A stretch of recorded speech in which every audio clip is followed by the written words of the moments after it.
Hello दोस्तों, कैसे हो आप लोग। मैं हूं सुमेश और आप देख रहे हैं सुमेश वॉइस। हम आपके लिए एक और नई कहानी लेकर आ गए हैं जिसका नाम है भूत का छलावा। आज हम एक भूत की कहानी पढ़ेंगे जिसका नाम है भूत का छलावा। रमेश जो कि मजदूरी का काम करता था, एक दिन वो पास के गांव में मजदूरी के लिए गया।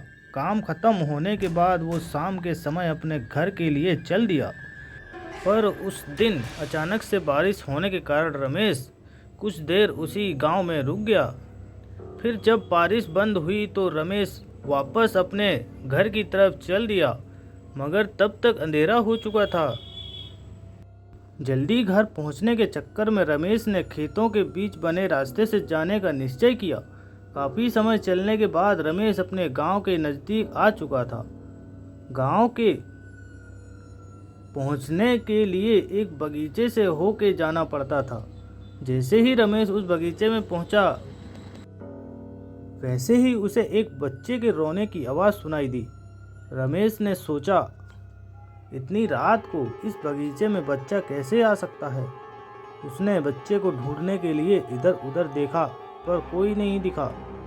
तब उसे ख्याल आया कि हो सकता है कोई औरत किसी काम से बगीचे में अपने बच्चे को साथ लेकर आई होगी, इसलिए वो अपने घर की तरफ चल दिया।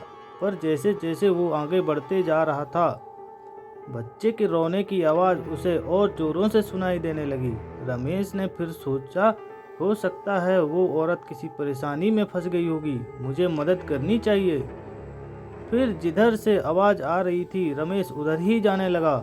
कुछ दूर पहुंच के उसने देखा एक 6-7 महीने का बच्चा एक पेड़ के नीचे लेटा हुआ है और वहीं रो रहा है।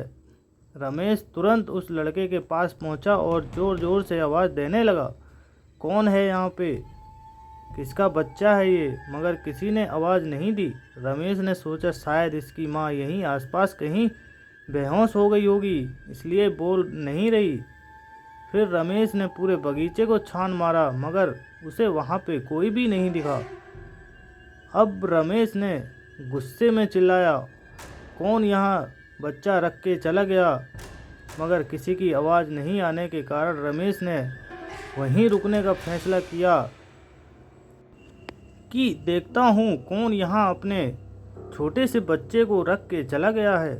थोड़ी देर में तो आ ही जाएगा, फिर उसे डांटूंगा।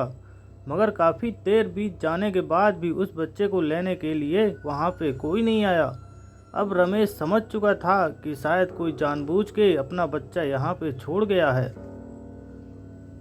तब रमेश ने उस बच्चे को गोद में उठाया और घर की तरफ चलने लगा। रमेश रास्ते भर चिल्लाते हुए जा रहा था, कैसे कैसे लोग रहते हैं यहाँ पे, अपने ही बच्चे को अकेला छोड़ के चले गए। गुस्से से वो पूरे रास्ते बड़बड़ाते हुए जा रहा था।